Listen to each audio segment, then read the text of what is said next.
இன அழிப்புக்கு சாட்சியாக அமைந்தது கிருஷாந்தியின் படுகொலை என சிவஞானம் ஸ்ரீதரன் தெரிவிப்பு. முன்கூட்டியே தகவல் வழங்கிய அமெரிக்க உளவுத்துறை பெரும் குழப்பத்தில் விசாரணை அதிகாரிகள். எல்ல வெள்ளவாய வீதியில் 10 ஆபத்தான இடங்கள் அடையாளம் காணப்பட்டுள்ளன. கணவன் படுகொலை பிள்ளைகளோடு சரணடைந்த மனைவி. கனேமுல்ல சஞ்சீவ படுகொலையின் முக்கிய சூத்திரதாரி இசாரா சிவந்தி தொடர்பில் வெளியானது முக்கிய தகவல். படையினர் வசமுள்ள தமிழ் மக்களின் காணிகள் முன்வைக்கப்பட்டுள்ள குற்றச்சாட்டு. மாணவி கிருஷாந்தி கொன்று புதைக்கப்பட்டு 29 ஆண்டுகள். யாழில் இன்று அவருக்கான நினைவேந்தல். நாளை ஆரம்பமாகும் அமர்வு. ஜெனீவாவுக்கு பயணம் செய்த விஜித கேரத். அடுத்தடுத்து சிக்கும் போதைப்பொருள் ரசாயனங்கள். விசாரணைகள் தீவிரம். பயங்கரவாத தடை சட்டத்தின் கீழ் கைதானோர் தொடர்பில் வெளியானது தகவல். 7 ஆண்டுகளுக்கு பின்னர் வானில் நிகழும் அதிசயம். இரத்த சிவப்பாக மாறும் நிலவு. தொடர்பென விரிவான செய்திகள். சிங்கள பௌத்த பேரினவாதிகளால் இந்த மண்ணில் வெளிப்படையாக மேற்கொள்ளப்பட்ட இன அழிப்பு நடவடிக்கைக்கு கிருஷாந்தியின் மரணம் ஒரு அங்கத்தை தொட்டு தந்துள்ளது என இலங்கை தமிழரசு கட்சியின் நாடாளுமன்ற உறுப்பினர் சிவஞானம் ஸ்ரீதரன் தெரிவித்துள்ளார்.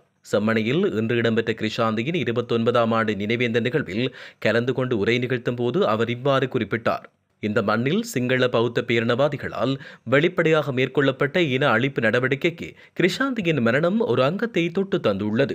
இந்த நிலையில் கிருஷாந்தியினுடைய மரணம் எங்களுக்கான விடுதலை பாதையில் ஒரு மைல்கல்லாகும். கிருஷாந்தியோடும் அவருக்கு முற்பாடும் பிற்பாடும் இந்த மண்ணில் கொல்லப்பட்ட பலரின் ஆத்மாக்கள் தமிழ் தேசிய விடுதலை பயணத்தில் ஒரு பாதையை திறக்கும் என்றும் அவர் இதன்போது தெரிவித்துள்ளார். கடந்த ஆண்டு அக்டோபரில் ஐஸ் என்ற போதைப்பொருளை தயாரிக்க பயன்படுத்தப்படும் சுமார் 50,000 கிலோகிராம் ரசாயனங்கள் கொண்ட 2 கொள்கலன்கள் இலங்கை துறைமுகத்துக்கு வருவதாக அமெரிக்க உளவுத்துறை முன்கூட்டியே தகவல் அளித்துள்ளது. காவல்துறை போதைப்பொருள் தடுப்பு பணியகத்துக்கு இந்த தகவல் கிடைத்துள்ளதாக தெரிவிக்கப்பட்டுள்ளது. ஐஸ் போதைப்பொருள் உற்பத்திக்கு தேவையான ரசாயனங்கள் கொண்ட 2 கொள்கலன்களும் அந்த ரசாயனங்களை பாதுகாக்க இன்சுலேட்டிங் என்ற பொருள் நிரப்பப்பட்டதாக தெரிவிக்கப்பட்டது.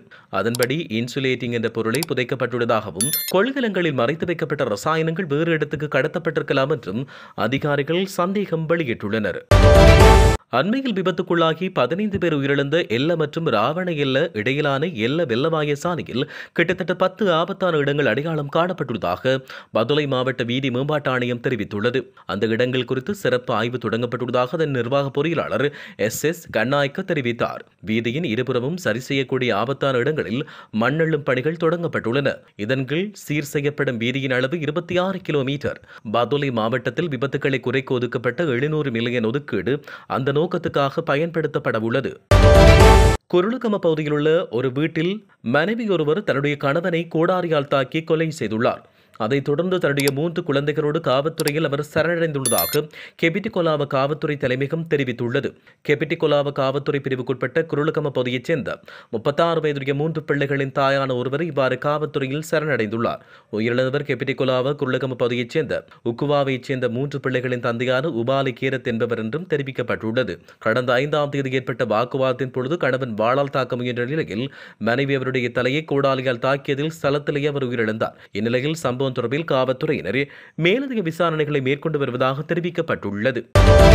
கொழும்பு அழுத்கட நீதிமன்ற வளாகத்தில் கனேமுல்ல சஞ்சீவ சுட்டுக் கொல்லப்பட்ட வழக்கில் முக்கிய சந்தேக நபர்களில் ஒருவராக கருதப்படும் இஷாரா சிவந்தி துபாய்க்கு தப்பிச் சென்றமை தற்போது தெரிய வந்துள்ளது. அண்மையில் இந்தோனேசியாவில் கைது செய்யப்பட்ட கெகல் பத்ர பத்மேவிடம் நடத்தப்பட்ட விசாரணையில் இஷாரா சிவந்தி துபாய்க்கு தப்பிச் சென்றதாக தெரிவிக்கப்பட்டுள்ளது. கனேமுல்ல சஞ்சீவின் படுகொலையை துபாயிலிருந்து கெகல் பத்ர பத்மே மற்றும் கமாண்டோர் சலிந்த ஆகியோர் திட்டமிட்டதும் தெரிய வந்துள்ளது. இந்த நடவடிக்கையை செயல்படுத்துவதில் இஷாரா சிவந்தி முக்கிய பங்கை வகித்திருந்தார். கமாண்டோர் சலிந்து என்ற கொலையாளியை இந்த கொலையை செய்ததாக தெரிவிக்கப்பட்டுள்ளது. இஷாரா சிவந்தி தான் இந்த கொலையை செய்ய கமாண்டோர் சலிந்தவை வழிநடத்தியதாக காவல்துறை தெரிவித்துள்ளது. கொலை நடந்த சில நாட்களுக்கு பின்னர் இஷாரா சிவந்தி துபாய்க்கு தப்பிச் சென்றுள்ளதாக தெரிவிக்கப்பட்டுள்ளது. வடக்கு கிழக்கில் வாழும் தமிழ் மக்களின் காணிகளை சட்டவிரோதமாக கபளீகரம் செய்து வைத்திருக்கும் இலங்கை அரசாங்கம் அந்த காணிகளை மக்களிடம் கையளிப்பதை ஏதோ அந்த மக்களுக்கு இனாமாக கொடுப்பது போன்று விளம்பரப்படுத்துவதாக ஈழமக்கள் புரட்சிகர விடுதலை முன்னணியின் தலைவர் சுரேஷ் பிரேமச்சந்திரன் தெரிவித்தார். யுத்தம் முடிவடைந்து 16 வருடம் முடிவடைந்த நிலையிலும் அந்த காணிகள் குறித்தான மக்களிடம் அதை கையளிக்காமல் படையினர் தம்பசம் வைத்துக் கொண்டுள்ளதாக அவர் குற்றம் சாட்டியுள்ளார். இலங்கை சுதந்திரம் அடைந்த காலத்திலிருந்து தமிழ் மக்கள் பெரும்பான்மையாக வாழக்கூடிய வடக்கு கிழக்கு பிரதேசங்களில் விவசாய அபிவிருத்தி என்ற பெயரில் பல்லாயிரக்கணக்கான ஏக்கர் காணிகளில் தொலைதூரங்களில் இருந்து கொண்டுவரப்பட்ட சிங்கள மக்கள் குடியேற்றப்பட்டதாகவும் அவர் குற்றம் சுமத்தியுள்ளார். யாழ்ப்பாணத்தில் இராணுவத்தால் படுகொலை செய்யப்பட்ட சுண்டுக்குழி மகளிர் கல்லூரி மாணவி கிருஷாந்தி குமாரசுவாமியின் 29ஆம் ஆண்டு நினைவேந்தல் இன்று இடம்பெற்றது. இந்த நிகழ்வு இன்று காலை 9 மணிக்கு யாழ்ப்பாணம் நல்லூர் செம்மணி வளைவில் இடம்பெற்றது. 1996ஆம் ஆண்டு செம்மணி முகாமில் நிலை கொண்ட படையினரால் கைது செய்யப்பட்ட மாணவி கிருஷாந்தி குமாரசுவாமி கூட்டு பாலியல் வன்புணர்வின் பின்னர் செப்டம்பர் 7ஆம் தேதி படுகொலை செய்யப்பட்டார். அவரை தேடிச் சென்ற தாய் மற்றும் தம்பி அயலவர்கள் கொல்லப்பட்டனர். இதைத் தொடர்ந்து அவர்களின் உடல்கள் புதைக்கப்பட்ட நிலையில் மீட்கப்பட்டன. இது தொடர்பான வழக்கில் 6 இராணுவத்தினருக்கு மரண தண்டனை விதிக்கப்பட்டது. எனினும் இந்த வழக்கில் இராணுவ உயரதிகாரிகள் பலர் தப்பிவிட்டதாக குற்றச்சாட்டு முன்வைக்கப்பட்டுள்ளது.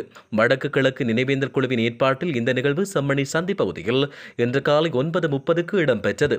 படுகொலை செய்யப்பட்ட மாணவி கிருஷாந்தியின் இந்த அஞ்சலி நிகழ்வில் கிருஷாந்தியின் மைத்துனன் சந்திரகாந்தன் மயூரன், உறவினர்கள், பொதுமக்கள் மற்றும் அமைப்புகளைச் சேர்ந்த பலரும் கலந்து கொண்டு அஞ்சலி செலுத்தினர். அத்துடன் வாசலிலே கிருஷாந்தி என்ற செம்மொழி தொடர்பான கவிதை நூலும் வெளியிட்டு வைக்கப்பட்டது.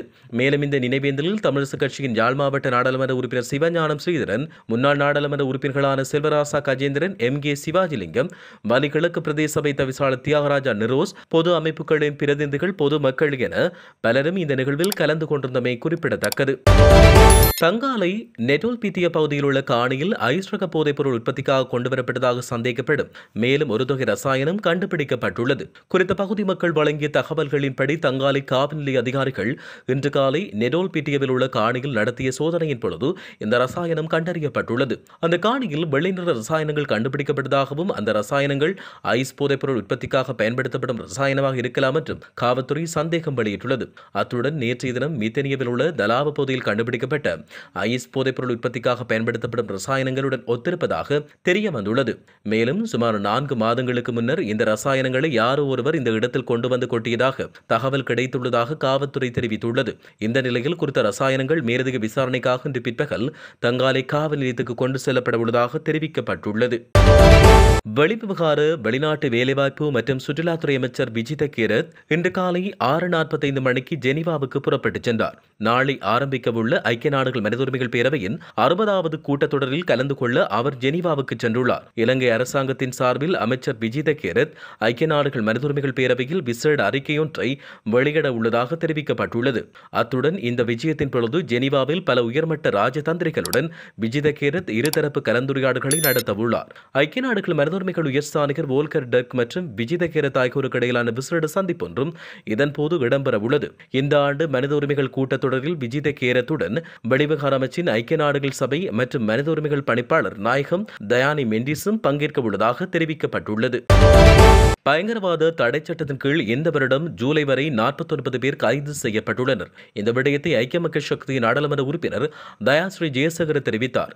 இந்நிலைமை நாட்டில் பயங்கரமான நிலையொன்றை தோற்றுவித்துள்ளதாக அவர் சுட்டிக்காட்டினார். பயங்கரவாத தடை சட்டத்தின் கீழ் கைது செய்யப்பட்ட இவர்கள் அனைவரும் தடுப்பு காவலில் வைக்கப்பட்டுள்ளனர். பயங்கரவாத தடை சட்டத்தை இல்லாதொழிப்பதாக ஜனாதிபதி தேர்தல் மற்றும் பொதுத் தேர்தலில் அரசாங்கம் வாக்குறுதி அளித்தது. அமைச்சர் விஜித கேரத்தும் செப்டம்பரில் பயங்கரவாத தடை சட்டம் நீக்கப்படுவதாக தெரிவித்தார். இது தொடர்பில் காவல்துறையில் முறைப்பாடு செய்தும் எவ்வித நடவடிக்கையும் எடுக்கவில்லை. ஒரு பகுதியினருக்கு மாத்திரம் சட்டம் அவசரமாக செயற்படுத்தப்படுவதாகவும் சிலருக்கு தாமதமாவதாகவும் தெரிவிக்கப்பட்டுள்ளமை குறிப்பிடத்தக்கது.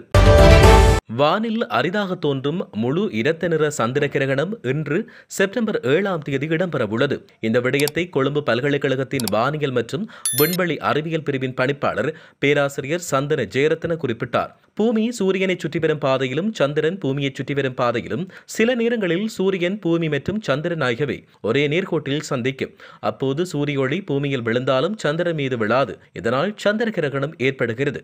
இந்த சமயத்தில் நிலவை பார்ப்பதற்கு அடர் சிவப்பு நிறத்தில் காணப்படும். அதாவது இரத்த நிறத்தில் மிளிரும் என்பதால் பிளட் மூன் என்று இதை அழைப்பார்கள் என்றும். இதுபோன்ற சந்திர கிரகணம் 7 வருடங்களுக்கு முன்னர் வானில் தென்பட்டதாக ஆய்வாளர்கள் குறிப்பிட்டுள்ளனர். குறிப்பாக ஆசியா, ஐரோப்பா, ஆஸ்திரேலியா, தென் அமெரிக்கா ஆகிய கண்டங்களில் உள்ள நாடுகளில் இருப்போர் இதை பார்க்கலாம். மேலும் பசிபிக், அட்லாண்டிக், இந்திய பெருங்கடல், ஆர்டிக், அண்டார்டிக் ஆகிய பகுதிகளில் இதை பார்க்கலாம். இதை வெறும் கண்களால் பார்க்க முடியும் என்றும் தெரிவிக்கப்பட்டுள்ளது.